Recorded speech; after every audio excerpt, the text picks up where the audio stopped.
Shalom, salam sejahtera untuk kita sekalian.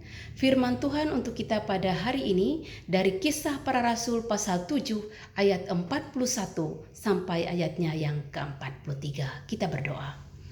Tuhan, saat ini kami akan belajar firman-Mu. Urapi kami dengan kuasa Roh Kudus-Mu sehingga kehendak-Mu dapat kami pahami dan kami lakukan dalam hidup kami. Pakai hamba-Mu untuk menyampaikannya. Dalam nama Tuhan Yesus Kristus kami berdoa. Amin. Bapak Ibu sidang jemaat yang dikasihi dan diberkati oleh Tuhan, kalau kita dituduh melakukan suatu perbuatan yang tidak kita lakukan, tentunya kita pun akan melakukan suatu pembelaan dalam rangka kita menyampaikan sebuah kebenaran.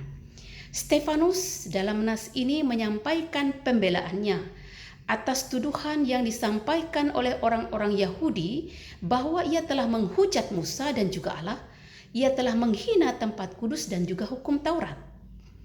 Stefanus dalam pembelaannya, dia mengungkapkan sebuah fakta sejarah yang dilakukan oleh nenek moyang orang Yahudi, yaitu bangsa Israel.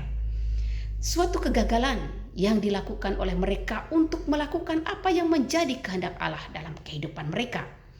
Yaitu ketika Musa naik ke atas gunung Sinai, mereka bukannya setia kepada Allah dan menghormati Musa, tetapi justru mereka membuat patung anak lembu emas. Mereka mempersembahkan korban kepadanya dan juga bersukacita atasnya.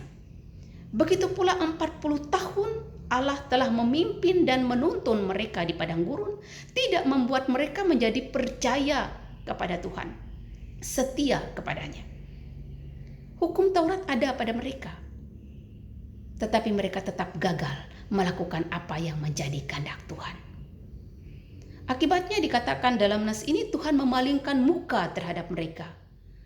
Bahkan ketika mereka sudah berada di tanah perjanjian sekalipun, karena ketidaksetiaan mereka kepada Tuhan, pembuangan pun terjadi.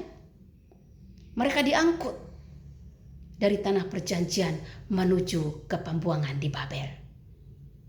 Apakah kegagalan dari umat Tuhan berhenti sampai di situ? Ternyata tidak. Ketika Yesus Kristus hadir ke tengah-tengah di dunia ini, diutus oleh Allah, datang kepada umatnya, justru umatnya lah yang menolaknya, menangkapnya, menyalibkan dan membunuhnya.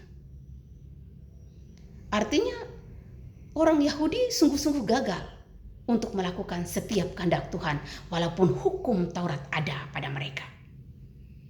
Belajar dari hal ini, kita tidak perlu bangga karena kita punya Alkitab. Tidak perlu kita bangga karena kita menjadi Kristen, mengaku percaya kepada Yesus Kristus. Kalau sesungguhnya dalam kehidupan kita sehari-hari, Alkitab tidak pernah kita buka, tidak pernah kita baca. Kekristenan hanya lambangnya saja, waktu matinya saja ketahuan Kristen. Gambaran Yesus pun tidak pernah terlihat dalam kehidupan kita sehingga orang susah membedakan ini orang Kristen atau tidak. Oleh sebab itu, biarlah oleh kebenaran firman Tuhan ini menjadikan kita suatu umat yang baru, yang sungguh-sungguh percaya, setia kepada Yesus Kristus, tidak hanya lewat perkataan, tetapi juga lewat perbuatan kita. Tuhan memberkati. Amin.